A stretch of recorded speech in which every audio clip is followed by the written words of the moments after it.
여러분 안녕히 주무셨습니까? 참 좋은 아침입니다. 1월 31일 수요일 말씀으로 드리는 오늘의 번제 함께합니다. 시편 111편 1절부터 10절까지 기록되어 있습니다. 우리는 1절부터 4절까지만 같이 읽습니다. 시작. 할렐루야. 내가 정직한 자들의 모임과 회중 가운데에서 전심으로 여호와께 감사하리로다. 여호와께서 행하시는 일들이 크시오니 이를 즐거워하는 자들이 다 기리는도다. 그의 행하시는 일이 존귀하고 어미하며 그의 의가 영원히 서있도다. 그의 기적을 사람이 기억하게 하셨으니 여호와는 은혜로우시고 자비로우시도다. 오늘 우리가 함께 읽은 말씀 중심으로 단 한 번만 정직하면 총체적 샬롬이라는 제목의 하나님 말씀 증거합니다. 단 한 번만 정직하면 총체적 샬롬. 샬롬이 여러분 뭐라고 생각을 하십니까? 그 단어의 뜻은 어렵지 않아요. 평화, 평강, 평안이라는 의미를 갖고 있어요. 그래서 이스라엘 사람들이 일상적으로 하는 인사 중에 하나라고도 우리는 생각합니다. 안녕하세요, 평안하세요, 또 평안하기를 빕니다. 이런 의미가 있는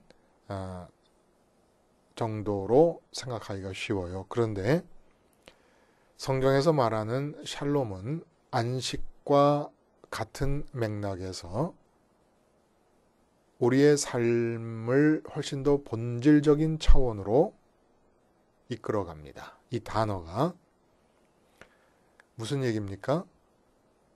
여러분 한 사람이 세상에 태어나서 맺고 사는 관계가 셀 수도 없이 많아요.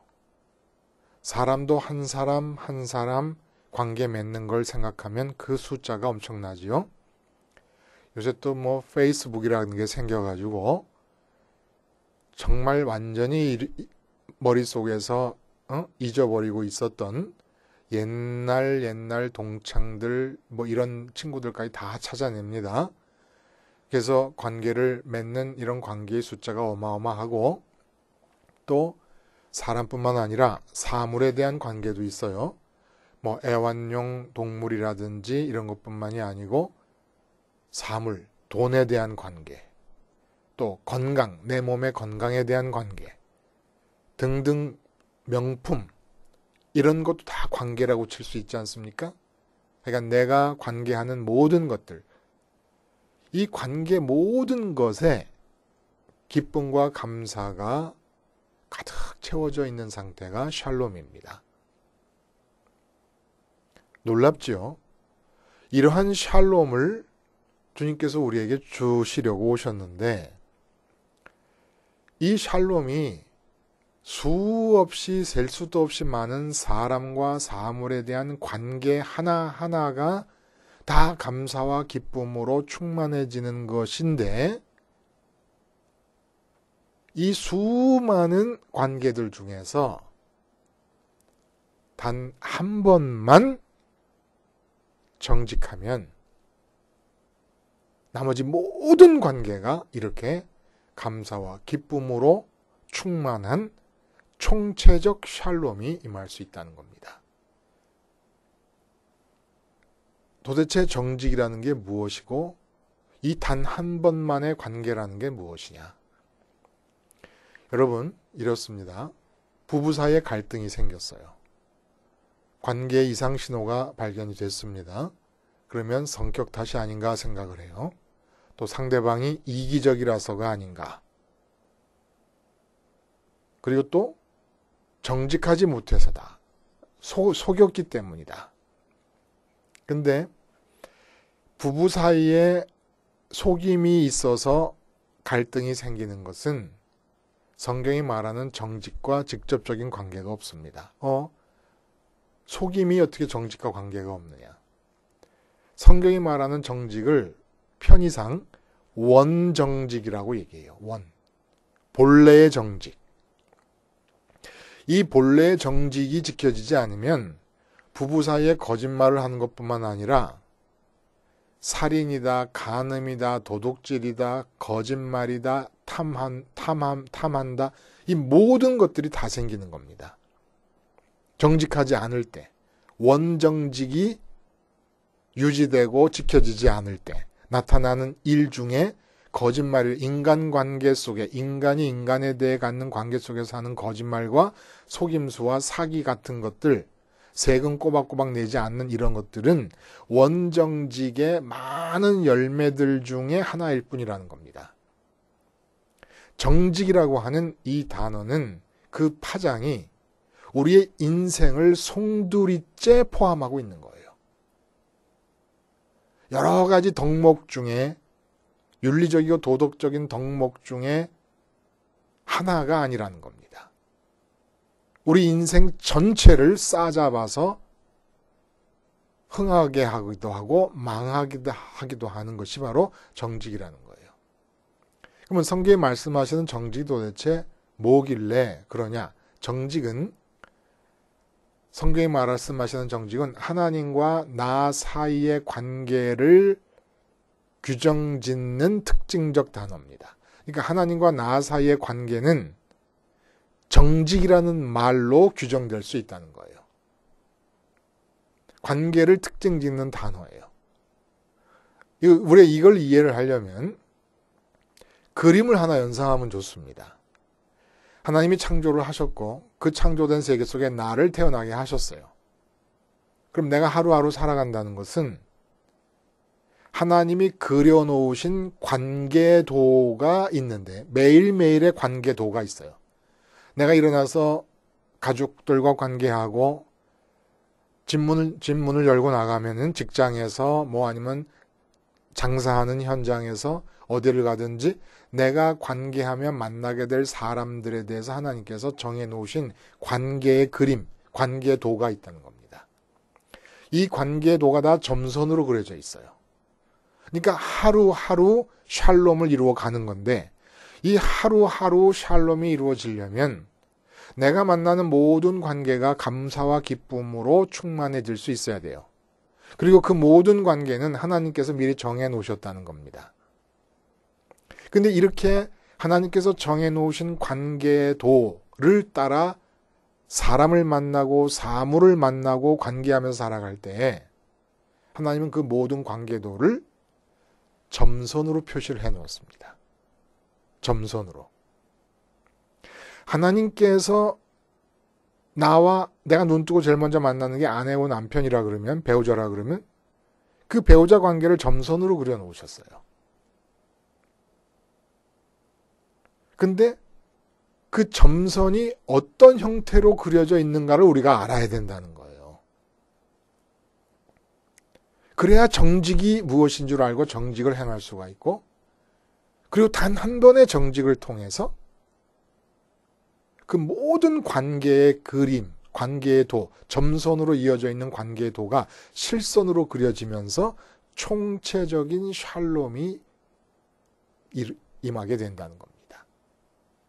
오늘 본문은 언뜻 보면은 정직이라고 하는 주제가 아닌 것 같아 보여요.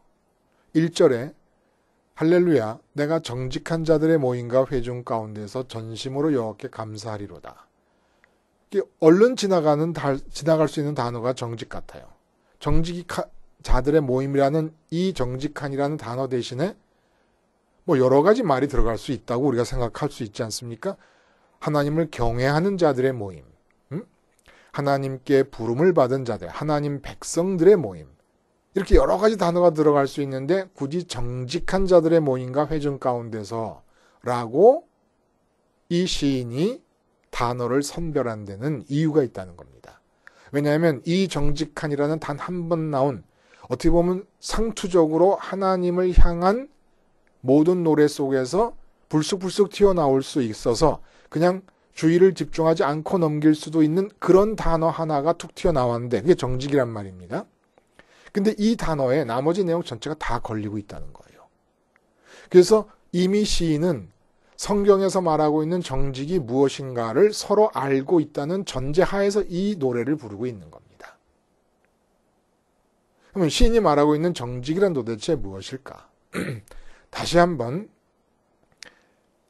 그 창조 때부터 지금까지 매일매일 반복돼서 한 사람 한 사람에게 제공되는 하나님이 그려놓으신 관계의 도를 머리에 떠올려 봅니다. 하나님과 나 사이에도 점선이 그려져 있고 내가 관계해야 되는 많은 사람과 많은 사물에 대해서도 점선이 다 그려져 있어요. 근데 그 점선의 구성이 어떻게 되어 있느냐라는 거예요. 하나님과 나 사이에 점선이 그려져 있고 내가 관계해야 될 내 배우자와 내 자녀, 내 부모님들과 나 사이에는 점선이 없습니다. 그럼 어떻게 돼 있느냐? 나와 하나님 사이에 점선이 그려져 있는데 그 하나님으로부터 내 배우자와 내 자녀와 내 부모들에게로 점선이 그어져 있습니다. 이게 글씨본 같아요. 글씨본. 그러면 정직이라는 건 뭐냐?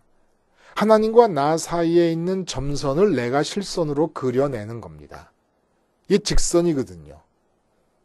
어디를 향하여 갔다가 꺾어져 하나님께로 간다든지 내 마음의 궤적이, 내 마음에 움직이는 동선이 어디를 휘돌아 굽어져 가는 게 아니라 하나님과 나 사이에 점선이 그려져 있는데 이 관계도를 내가 마음으로 직선으로 그려내는 겁니다. 어디도 거치지 않는 거예요. 배우자도 거치지 않고 심지어는 내 몸의 건강 상태도 내 마음이 거치지 않고 내 자녀도 거치지 않고 내 직장도 내 사업도 거치지 않습니다. 오늘 내가 해야 될 일도 거치지 않습니다. 오늘 내가 해야 될 일에 먼저 마음이 갔다면 하나님 하고 부를 때 하나님 내가 할 일을 잘 되게 해주세요라고 한다면 이미 그 마음의 궤적은 하나님께로 도달한 선이 직선이 아닌 거예요. 직선이 아닌 것은 정직이 아닙니다. 정직이라는 것은 인간관계에 있어서 직선으로 관계한다는 걸 뜻한다는 거예요. 그래서 하나님께서 내게 점선으로 그려놓으셨습니다. 글씨본처럼. 그러면 내 마음이 그 점선을 따라 움직이면 그래서 내 마음이 하나님께로 어떤 것도 거치지 아니하고 아무리 자식 문제가 급해도 자식에게 갔다가 하나님께 가게 되면 꺾인 선이 아닙니까? 이러지 않고 직선으로 하나님께 가게 되면 하나님으로부터 내 자식과 내 배우자와 내 가족과 내 직장과 내 사업과 모든 사물 관계까지도 다 점선이 나 있습니다. 그날 하루 동안 내가 관계 맺어야 될 모든 대상들은 하나님으로부터 점선이 뻗어 있고 하나님으로부터 그 점선이 실선으로 채워져 나가는 겁니다. 설령 내가 배우자에게 말을 하고 내가 배우자에게 손을 뻗고 배우자와 악수를 하고 손을 붙잡아도 나를 통해서 나타나는 하나님의 뜻이지 내 뜻이 아니라는 거예요. 어떨 때 내가 하나님께 직선으로 가게 됐을 경우에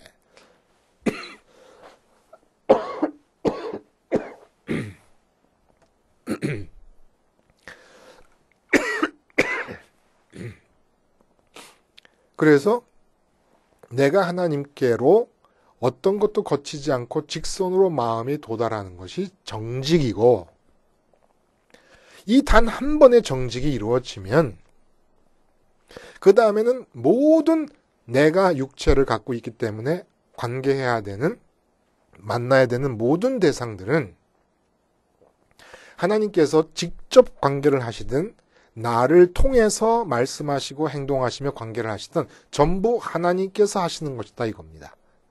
이 상태가 샬롬이라는 거예요. 샬롬. 근데 타락 이후에 어떻게 됐습니까? 타락 이후에 사람들이 마음의 하나님 사이즈의 공백을 갖고 있어서 하나님으로 채워야만 됨에도 불구하고 하나님과 나 사이에 그려놓으신 점선을 이탈해버립니다. 마음이 그 점선을 따라 올라가 직선으로 그려내야 정직이 이루어지는 거예요. 어떤 대상에도 먼저 가지 않는 겁니다. 먼저 가면 그 선은 꺾여요. 먼저 가서 하나님을 찾으면 꺾여요. 근데 하나님을 찾거나 안 찾거나 이 하나님과 나 사이의 점선을 벗어나서 내가 자의로 우선적인 첫 번째 대상을 정합니다. 그 대상이 누구예요? 하나님을 대신하는 대상이에요. 다른 신이에요. 어떤 대상을 다른 신으로 관계하고 직선으로 만나게 됩니까? 내 마음의 공백을 채워줘서 만족과 기쁨을 줄 수 있다고 믿어지는 대상.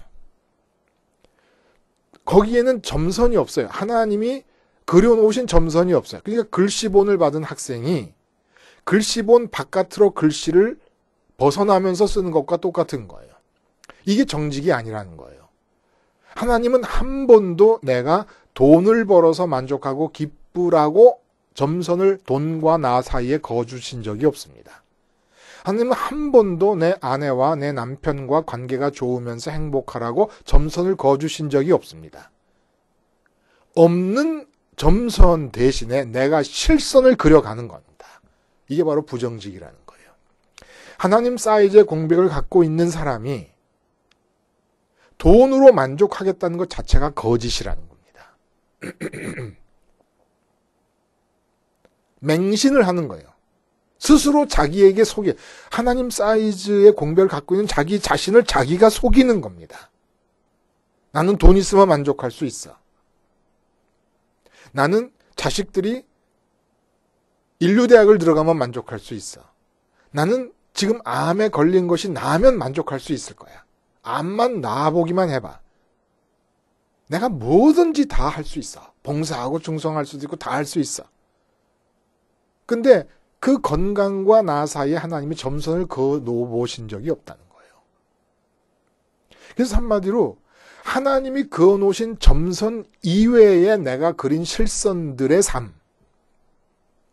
그러니까 하나님이 그려놓은 점선이 다 뒤틀려지고 어긋나고 벗어나고 이탈하는 겁니다. 그 점선으로부터. 이것이 뭐예요? 삶의 혼돈이에요. 풀려고 해도 풀리질 않아, 삶이. 엉키고 뒤엉켜서. 왜냐? 정직하지 않기 때문에. 단 한 번만 내 마음을 하나님께 제일 먼저 직선으로 드렸더라면 그 모든 내가 관계해야 될 대상들이 하나님에 의해서 움직여지면서 꼬일 수 있는 것이 아무것도 대적자들이 나타나고 원수가 나타난다고 해도 평강은 깨어지지 않습니다. 하나님이 붙들고 계시기 때문에 원수들에 대한 불평과 원망이 생기지 않습니다. 단 한 번만 정직했더라면 하루하루 주어지는 삶 속에 하나님이 그려놓으신 관계도를 우리가 염두에 둘 때 그 수없이 많은 대상들과 관계를 맺고 사는데 그게 다 기쁨과 감사로 충만해야 되는데 단 한 번 제일 처음에 하나님과의 관계에 그려진 점선을 직선으로 그려내기만 했다면 그게 샬롬이 될 수 있었다는 겁니다. 근데 첫 번째 대상을 다른 대상과의 관계에서 직선으로 그려낸 거예요. 다른 대상에 대해 정직한 거예요. 근데 이 정직이 스스로 자기를 속이는 거라는 겁니다. 내가 이 세상에 있는 것들을 손에 쥐면 저 명품백을 가지면 만족할 건데 하나님 사이즈의 공백을 가진 자로서 할 수 있는 얘기가 아니죠. 이런 속임수가 어디 있습니까? 자기 자신에게 속아서. 그래서 오늘 이 시편 기자가 정직한 자의 모임을 얘기합니다. 첫 번째 모임은 작은 모임이고 나중에 회중은 큰 모임이에요. 이건 뭘 뜻합니까? 전 세계적으로 다 보면은 이방 나라들까지 다 통틀어 보면은 정직한 자가 너무 소수예요. 근데 정직한 자들끼리만 보면은 성전의 정직한 자들끼리 다 흩어졌던 정직한 자들끼리 모이는 것이 큰 모임이 되니까 첫 번째 모임은 작은 모임이고 두 번째 회중은 큰 모임을 말하는 겁니다. 근데 이렇게 모여서 정직한 자로서 여호와를 찬송하는데 여호와를 찬송한다는 게 마음이 직선으로 간다는 것이고 여호와 하나님만이 내 마음에 기쁨과 만족이 되실 수 있음을 고백하는 것입니다. 근데 왜 여호와 하나님이 이전에 행하셨던 선조들의 조상들의 역사 속에서 행하셨던 기적에 관한 이야기들을 할까요? 기적에 관한 얘기가 계속 반복되어서 나오지 않습니까? 하나님이 행하신 일에 대한 얘기가 왜 나올까요? 우리가 하나님께 직선으로 가려고 해요. 다른 모든 것 다 제껴놓고 하나님께 가려고 하는데 하나님이 보이셔야 말이죠. 만져지셔야 말이죠. 하나님이 들려야 말이죠. 하나님의 냄새가 나야 말이죠. 어떻게 하나님을 대상화할 수가 있느냐는 겁니다. 예? 하나님께 직선으로 마음이 가야 되는데 어떻게 대상으로 포착할 수가 있느냐는 거예요. 성경에서 하나님이 기적을 행하신 이야기들이 있습니다. 하나님이 기적을 왜 행하셨느냐라는 걸 알고 있는 거예요, 시인이. 그래서 기적 얘기를 하는 거예요. 하나님이 기적을 행하신 이유는 우리가 우리 마음대로 하나님께서 우리와 나 사이에 하나님과 나 사이에 그어놓은 점선을 벗어나서 예를 들어 돈이라는 것과 직선을 그었다. 돈이 내게 행복과 만족을 줄 수 있다고 그렇게 믿어서 돈이라는 것과 직선을 걷다. 이렇게 하고 있는 상태에서 하나님을 찾을 경우에는 기적을 행하시는 하나님을 보면 아이쿠 잘 됐네. 저렇게 홍해도 가르시고 광야에서 40년 동안 250만 명을 먹이셨으니까 250만 명이 40년 동안 먹은 걸 돈으로 환산해봐. 몇백억이 되겠는데 몇백억이 될지 몇천억이 될지. 근데 그런 자금을 조달하실 수 있는 하나님이시니까 내가 그것만 쥐면 행복할 수 있을 거라고 믿는 이 돈을 벌매에 있어서 하나님의 기적의 능력이 큰 도움이 되겠구나. 이렇게 받아들인단 말입니다. 이거는 아주 죄질이 악한 부정직이에요. 하나님이 기적을 행하신 이유는 뭐예요? 당신 자신을 드러내시는 겁니다. 이런 기적을 행하는 나를 보라는 것이지 하나님이 이런 기적을 행하니까 나에게도 이런 기적을 행해 주시옵소서라고 기적을 행하라는 게 아니라는 거예요. 당신 자신을 대상으로 드러내시는 방법이 기적밖에 없으니까 기적을 행하셨다는 겁니다. 그래서 하나님이 내 앞에 당신을 대상화시키신다는 거예요. 그래서 우리는 하나님의 이름을 부르는 겁니다. 홍해를 가르치는 사건 속에서 내게도 홍해를 가르는 사건이 일어나기를 바라는 것이 아니라 그 기적의 이야기를 읽을 때는 홍해를 가르신 그 하나님이 내 앞에 계시는구나라는 것을 깨닫기 위해서 홍해 기적을 읽고 출애굽 기적을 읽고 광야 40년의 기적을 읽는다는 얘기입니다. 그래서 성전이 생긴 거예요. 그래서 그 구절에 보면 속량이라는 단어가 나와요. 속량. 출애굽의 사건을 속량이라고도 보지만 실제로 이스라엘 백성들에게 있어서 속량이 거듭거듭 반복되었던 것이 뭡니까? 상번제에서 어린 양을 번제로 죽이는 거예요. 이 속량의 의미가 뭡니까? 바로 부정직을 죽이는 겁니다. 하나님께서 그려놓으신 점선을 따라 마음이 움직이는 대신에 내가 멋대로 돈에다가 건강에다가 명예에다가 출세에다가 승진에다가 결혼에다가 내 자식의 형통에다가 실선을 그어가면서 기쁨과 만족을 추구하려고 했던 부정직한 나가 어린 양과 함께 죽는 것이 번제단이고 이런 속량을 위해서 번제단이 만들어졌다는 겁니다. 그래서 그 번제단을 십자가로 완성하신 것 아닙니까? 십자가가 뭘 하는 겁니까? 우리의 유전체적 체질 때문에 자꾸 보이지 않는 하나님보다 성경에서 아무리 말씀을 해주시고 우리 앞에 당신을 드러내셔도 말씀을 통하여 우리가 직접 눈으로 보고 직접 귀로 듣고 직접 손으로 만지는 대상들로 마음이 끌려갑니다. 저거 눈으로 보이는 것 중에 저거 내가 있으면 행복할 것 같고 만져지는 것 중에 저거 백화점 가지고 명품백 만지면서 야 이거 하나 가졌으면 얼마나 좋을까.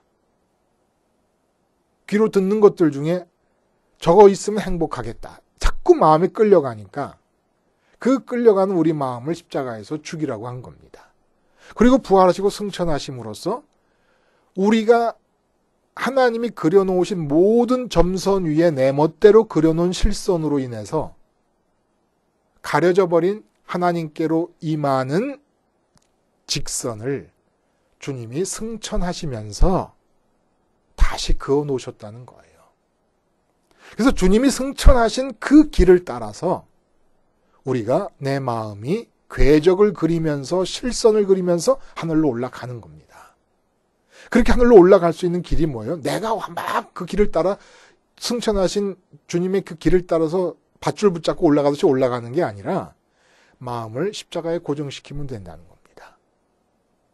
그러면 올림을 받는다는 거예요. 주님이 올라가신 게 아니라 모든 성경을 보면 주님이 올리우심을 당한 거라고 해요. 하나님께서 오른손으로 주님을 들어 올리신 거라고 봅니다. 그럼 우리도 마찬가지예요. 주님이 하신 일은 십자가에서 죽으신 것밖에 없어요. 부활과 승천은 하나님이 해주시는 겁니다. 그러니까 우리도 십자가를 바라보면서 우리 마음이 죽으면 돼요. 어떤 마음이 죽어요? 자꾸 하나님과 나 사이에 그려놓은 점선을 이탈해가지고 다른 것을 기웃거리면서 이것이 이루어지면 기쁠 텐데 저것이 이루어지면 만족할 텐데라고 이 세상을 기웃거리는 우리 마음이 십자가에서 죽어야 된다는 겁니다. 정직하기 위해서, 직선으로 하나님께 가기 위해서. 그러지 않고 십자가를 제외해 놓고 하나님의 이름을 부르니까 어떤 일이 일어나느냐. 내 눈에 보이는 대로 내 귀에 들리고 손으로 만져지는 이 세상 것들의 마음이 끌려버렸어요. 끌려버렸으면 돈에 끌렸고 건강에 끌렸고 승진에 끌렸고 월급에 끌렸고 하여간 뭐에 이 세상 것 중에 목사님들 같으면 숫자적인 부흥에 끌렸고 멋진 예배당에 끌렸고 이렇게 끌렸으면 직선에서 벗어났으니까 하나님과의 관계에서 그려진 점선의 직선을 벗어났으니까 얼른 십자가에서 죽어서 승천하신 주님의 직선 밑으로 와야 되는데 십자가를 생활하지 않으니까 직선에서 이탈된 부정직한 상태에서 하나님의 이름을 부르면서 자기가 이 세상에서 갖고 싶어하는 것들을 갖게 해달라고 기도를 하고 있다는 겁니다. 이게 기독교가 돼버렸어요. 그러니까 부정직과 거짓이 충만한 가운데서 하나님의 이름을 부르고 예수님의 이름을 부르고도 있다는 거예요. 십자가를 생활하지 않으면 복음을 아는 게 아니에요. 믿음이 있는 게 아니에요. 저도 그걸 뒤늦게 깨달았습니다. 뒤늦게. 십자가를 생활해야만 십자가를 아는 것이고 십자가를 아는 것이 믿음인 거예요. 그리고 하나님만이 유일한 기쁨과 만족이 된다는 걸 안 믿고 있잖아요, 지금 우리가. 그러니까 하나님의 이름을 부르면서도 돈 주세요 하고 있는 거 아닙니까? 이게 부정직이라는 겁니다. 세상에 천하의 몹쓸 부정직함이 뭐냐? 마음으로는 돈을 기뻐하면서 하나님의 이름을 부르는 것. 마음으로는 건강을 기뻐하면서 하나님의 이름을 부르고, 마음으로는 자녀의 형통을 기뻐하면서 하나님의 이름을 부르고, 마음으로는 애인을 기뻐하면서 하나님의 이름을 부르는 것. 세상의 몹쓸 부정직이 바로 이런 부정직이라는 거예요. 근데 하나님을 믿고 있다고 자기가 믿고 있기 때문에 이 거짓 믿음으로 인해서 올바른 믿음으로 돌아올 기회조차 없습니다. 분명히 주님 말씀하셨잖아요. 내 이름을 주여 주여 한다고 다 하늘나라로 갈 것이 아니라고 말씀하셨어요. 그렇죠? 예수님 말씀이잖아요. 이게 뭐예요? 정직하지 않은 채로 예수 이름을 100번 부르고 하나님의 이름을 100번 불러도 아무 소용이 없다라는 말씀을 하시는 것이고, 수없이 많은 관계를 맺어 가야 되는데 내가 그 관계 하나하나를 다 신경 쓰려면 아주 골이 빠져요. 골이 빠져. 근데 단 하나의 관계만 신경 쓰라는 거예요. 그 모든 다른 관계는 하나님으로부터 점선이 뻗어져 있지 나로부터 뻗어져 있는 게 아니라는 겁니다. 내가 하는 말, 내가 하는 행동조차도 사람들 앞에서 관계를 맺으면서 하나님이 하시는 것이 될 수 있도록 해주신다는 거예요. 하나님과 나 사이에 점선을, 십자가에서 세상에 끌려가려는 내 마음, 그래서 그 하나님과 나 사이에 직선으로 된 점선을 이탈하려는 내 마음을 십자가에서 끊임없이 죽이기만 하면 하나님이 내 마음을 들어 올리시면서 직선으로 실선을 그어 주실 것이고, 그렇게 되면 이 몸이 관계해야 될 모든 관계들에 그어져 있던 점선들이 하나님의 뜻과 하나님의 능력과 하나님의 섭리를 따라 실선으로 그어져 가면서 관계가 이루어지고 우리 삶은 총체적인 샬롬의 삶이 될 거다라는 얘기를 오늘 본문이 해주고 있는 겁니다. 기도하시겠습니다. 하나님 아버지, 단 한 번의 정직으로 매일매일 모든 관계가 기쁨과 감사로 충만한 총체적 샬롬을 사는 복지의 주인공들이 되게 해 주시옵소서. 예수님의 이름으로 기도드리옵나이다. 아멘.